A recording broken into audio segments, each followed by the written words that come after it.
Kwarto ko guys. Joke lang, kwarto namin po. Kwarto pala na. Kwarto niya po.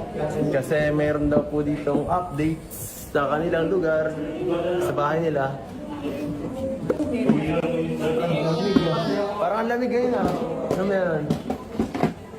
Marami ditong mukha ni Dr. Love. Mas malamig eh. Mas mahangin yun. Di parang mas malamig talaga. Ay, may ko na. Meron nga. Wow! Thank you po. Sana all. Sponsor po. Thank you po. Man. Dali na pakita Oo, natin. doon ka naman sa labas. Ako naman dito. Yan po, aircon, bago. Ano, split type to, ano? Yan, oh. Yan, oh. Nakapasok ulit ako guys, second time. Ano? Yan, oh. Dami ko naman dito TikTok talaga. Saan na? Huwag mong titikalin mo. Yan ang ano, inspiration. Gawa pa siya. Saka, meron ba? Tapos na din. Dati pa itong na-ribbon cutting. Tapos na talaga to. Dito mo ba? Ano yan? Kasi yung... Ano yun, Doc? Meron ko na? Pinagpagawa niya, Doc. Teka lang ha. Ano yan? Team collaboration. Team collaboration din. Sila Team Tidorado. Marami sila. Marami.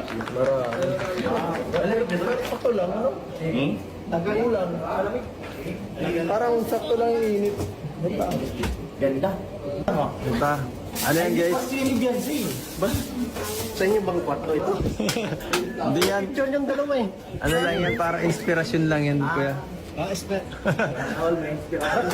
Walang computer. Walang computer. Mayroong ano, gaming. May gaming chat pero walang computer. Ano? Ano? Laptop na ito. Hindi. Grabe ganun dito. May naman na natin guys. Ano ba daw? Meron pa kayong papakita? At ito pa daw po, sabi ni Beyonce, ang Pinito pink probido. green, ay kay Tita Ping to. Itong, ano nga tawag dito? Balcony? Balcony ito, di ba? Gan, terrace ba to? Bubong sa terrace daw. Kala ko balcony to. Terrace pala, sorry po.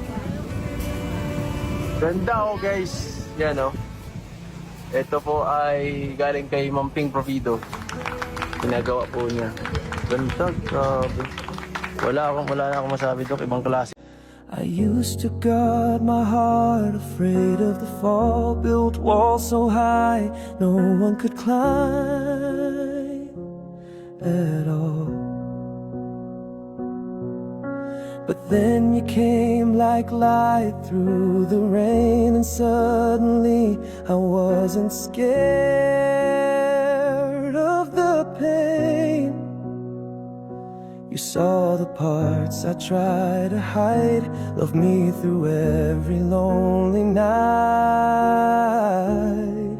All the love I have is yours, every heartbeat, every chord, every whispered word I never said before. It's yours, only yours. Take my days, take my nights, take my